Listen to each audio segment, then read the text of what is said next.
स्वागत है आपका हुंकार 24/7 में। इस वक्त हमारे कैमरे के सामने दो बड़ी हस्तियां और एक अहम मुद्दे के साथ हम चर्चा करेंगे। हम आपको सबसे पहले बता देना चाहते हैं कि इस वक्त हम मौजूद हैं गाज़ियाबाद ब्यूरो चीफ के निवास पर साजिद खान साहब के हैं और उनके एक अतिथि आए हुए हैं, एक मेहमान आए हुए हैं मुरादाबाद कुंदरकी से, जो बहुत अहम, मैं आपको बताऊँ, समाज सेवी हैं। कहीं ना कहीं अपने समाज के साथ साथ दूसरे समाजों में भी, चाहे वो सर्दियों के अंदर कंबल बांटने जैसा काम हो, उनका एक बड़ा कारोबार है। उस कारोबार के तहत वो कहीं ना कहीं अपने ट्रकों को जो सामान होता है वो ना बेचकर गरीबों में तकसीम कर देते हैं। आपने अक्सर करके उनकी वीडियो देखी होंगी।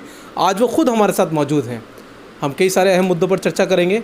बहुत बहुत स्वागत है आपका लियाकत साहब। बहुत बहुत शुक्रिया फुरकान पत्रकार साहब। लियाकत साहब, एक अहम सवाल ये है कि आज आप जो है मुरादाबाद से चलकर दिल्ली आए हैं और बागपत में इस वक्त जो अपने दोस्त के निवास पर हैं। मैं आपसे एक अहम सवाल ये करना चाहता हूँ कि लियाकत साहब, आप देख रहे होंगे कि लॉकडाउन के अंदर लंबा मामला चला, बहुत सारी चीज़ें दिखाई दी लोगों को, लेकिन एक सूत्रों के अनुसार सूचना प्राप्त हुई थी आपको। क्या सूचना प्राप्त हुई थी और क्या कहना चाहते हैं आप हमारे चैनल के माध्यम से उस विषय में? हमारे जो समाज के लोग हैं, बड़े बड़े पार्लर बना के बैठे हैं, मोटे मोटे किराए हैं उन लोगों के, लाखों की तादाद में लोग काम कर रहे हैं बॉम्बे में, दिल्ली में। तो जिसमें कि अभी हकीम साहब ने एक बयान दिया था, उसमें 12 सलमानियों ने ख़ुदकुशी कर ली इस लॉकडाउन के अंदर। यानी कि इस लॉकडाउन से निकलते ही जो दुकानदारों ने किराया मांगा, मोटे मोटे किराए हैं, तो उनकी माली हालत बिल्कुल भी अच्छी नहीं है पूरे समाज की, सलमानी समाज की कहीं भी हो। और आप ये देखें, कपिल शर्मा का शो अभी बना है आजकल में ही, तो उसमें भी एक फ़िल्म एक्टर ने ये कहा है कि सलमानियों की माली हालत ठीक नहीं है, इन्हें काम पर दोबारा स्टैंड किया जाए। यानी कि दूसरे लोग हमारे बारे में सपोर्ट कर रहे हैं हम लोगों की, तो कहीं ना कहीं सलमानी बहुत परेशान है इस टाइम, दबा कुचला है, मोटे मोटे किराए। आप तो बेहतरीन पत्रकार और एक सामाजिक इंसान हैं, मैं आपको देखते रहता हूं फुरकान साहब, और आप ये मुद्दा उठाएं, आपके टीवी चैनल के माध्यम से ये मुद्दा उठाएं ताकि सलमानियों को हमारे माननीय मोदी जी की तरफ से कुछ सहायता मिल सके। सहायता ये भी नहीं कि हमें कोई वैसा कोई भीख भाग चाहिए, हमें ये चाहिए जिस तरह का 20,000 करोड़ का पैकेज है उनका समाज के लिए, पूरे इंडिया के लिए, हम ही चाहते हैं कि हमारे सलमानी समाज को जो जिसकी वैल्यू के हिसाब से उसे लोन दिया जाए। 2 लाख, 4 लाख, 5 लाख, 10 लाख तक का लोन दिया जाए ताकि हमारा समाज दोबारा अपने पैरों पे खड़ा हो सके। देखिए कितनी बड़ी ब्रेकिंग न्यूज़ हम आपको बता रहे हैं कि 12 सलमानियों ने खुदकुशी कर ली कहीं ना कहीं काम ना होने की वजह से।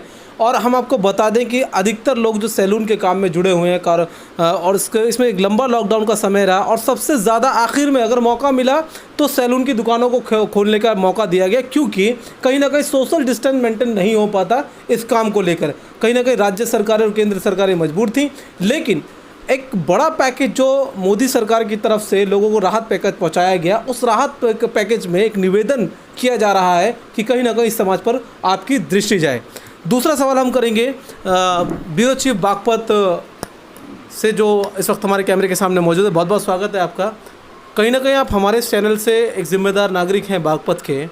बागपत में और बागपत के आसपास अभी लॉकडाउन का एक अनलॉकडाउन का चरण चल रहा है, तो अब कैसे हालात हैं यहाँ के? जी, पहले तो मैं आपको अपने चैनल को बहुत बहुत शुक्रिया। मैं यही कहना चाहूँगा, जैसे लॉकडाउन रहा है, काफ़ी लोग परेशान रहे हैं इसमें, किसी को खाने को नहीं मिला, किसी को पहनने को नहीं मिला। कहने का मतलब मेरा ये है, काफ़ी लोग बेचारे परेशान रहे। हालांकि हमने भी मदद करी आगे बढ़कर, लेकिन हम इतनी मदद कहाँ से कर सकते हैं? हम भी एक छोटे से आदमी हैं, जितनी हमसे मदद हो सकी हमने उतनी की है। बस मेरा निवेदन यही है सरकार से कि जैसे हालात गुजर रहे हैं, इन हालातों को देखते हुए गरीबों को जितने भूखमरी फैल रही है उस पर ध्यान दें। अच्छा, एक बात और भी है, लेकिन जगह जगह अगर हम भाजपा की बात करें तो सरकार ने जगह जगह रसोइयाँ चलाई थी, जगह जगह उन्होंने खाने की व्यवस्था कराई थी। और अगर हम आपके नज़दीकी लोनी विधानसभा की बात करें तो वहाँ भी जो है जगह जगह रसोइयाँ चलाकर जगह जगह खाने पहुँचाए गए हैं और पूरी जहाँ तक हो सके वो संभव मदद की गई है। तो क्या आपके क्षेत्र में इस तरह का कार्य नहीं हुआ? नहीं, हमारे क्षेत्र में काफ़ी कार्य हुआ है। हाईवे पे काफ़ी लोगों, मतलब घर घर से कभी कुछ बना के ला रहे हैं, कभी कुछ बना के ला रहे हैं लोग। सरकार की बात कर रहा हूँ। सरकार की तरफ से तो कोई ऐसा मतलब बड़ा कदम नहीं उठाया? नहीं, बड़ा कदम कोई नहीं उठाया गया। जी। चलिए, देखिए ये यहाँ के स्थानीय निवासी हैं और उनका कहना है कि सरकार की तरफ से कोई बड़ा कदम नहीं उठाया गया, लेकिन हम आपको बता दें कि लोनी विधानसभा के अंदर लगातार कई रसोइयाँ चलाई गई हैं और अब तक भी कहीं ना कहीं सरकार के माध्यम से और अगर हम बात करें तो भाजपा जो शासित लोनी विधानसभा है, कहीं ना कहीं लोगों की मदद पहुंचाई गई है और लगातार अब भी मदद जारी है। अब दूसरा सवाल लेकर हम चलेंगे, आगे क्या रणनीतियाँ तय करने का इरादा है, क्योंकि बहुत बड़ा सलमानी समाज है आपका, बहुत सारे दिग्गज लोग भी हैं उसके अंदर और पैसे वाले लोग भी हैं। क्या आपने एक जगह बैठकर मंथन नहीं किया कि क्या करना चाहिए? आपका खुद समाज 12 लोगों की क्या आत्महत्या होने से रोक नहीं सकता था अगर चाहता तो?